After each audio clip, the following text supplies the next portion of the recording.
as you guys know, I have had a lot of difficulty with this mandate, and I'm in touch with a lot of other faculty who also are not in favor of it. Personally, I'd be happy to explain to any of you what my rationale is. This isn't the time to do it. Ashley and I talked earlier.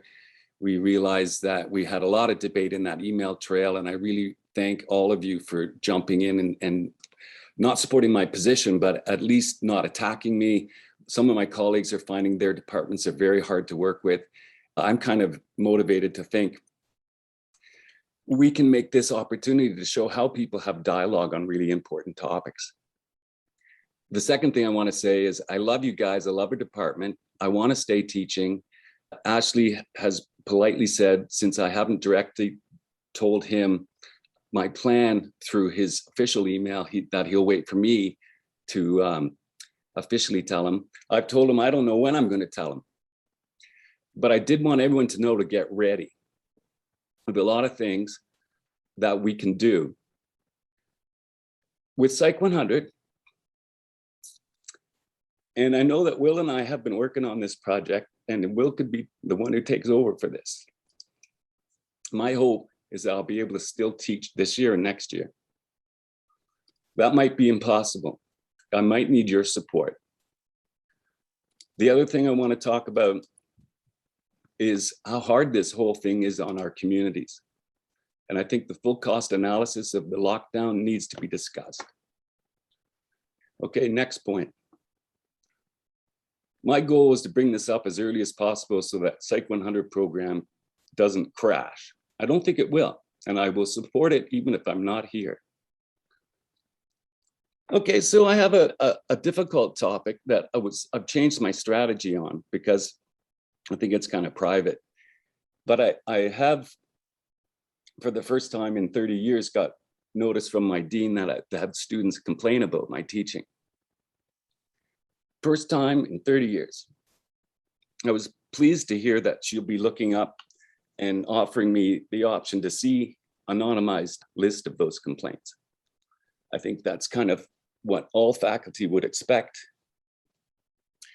And related to that is the chilling effect of such a message from your dean on your ability to do things that you think are important. So I've been working with some pretty cool people. We're trying to figure out what we're going to do. One of the things that's really affected me a lot is this whole idea about academic freedom, because not only have I lost my bodily freedom, but I have lost my ability to speak. You know, what is academic freedom? I'll just show you a little bit that University of Toronto is quite famous for, is a statement of purpose.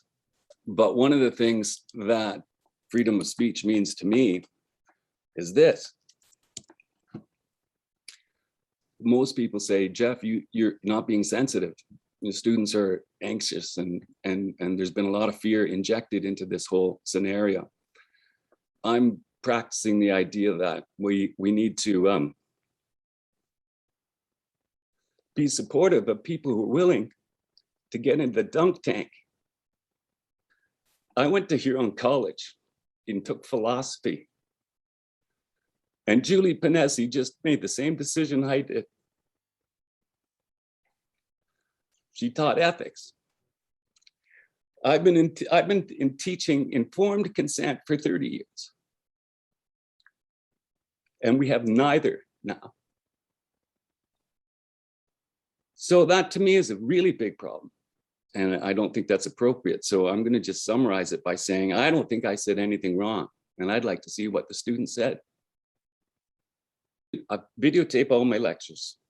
If you want to see it, I'd be happy to give you the link. I'm not going to bend to that mandate. That's not official, Ashley, because I want to reserve that decision until October 29th, okay? I'd like to continue teaching as if there's no problem. And when there is a problem, let me know. What else do we have here? It's really important that universities keep this role. because our government won't, our health systems won't, our education systems won't. And I've been sort of charged with like promoting an ideology when I've been sitting silently watching the ideology being promoted at U of T. I love people. I treat them equally. I love my diverse classes. I hate DEI. I hate it. I think it's designed to make us more divided. Now, I've gone from pretty high status as an old male, straight, privileged individual to harassed, dominated, excluded individual. So now I have a really good idea what it feels like. So I'm working on this. I'm trying to figure out how we do this, folks. In my remaining 5 seconds, I just want to say, let's have some more conversations about this. Okay? Thanks.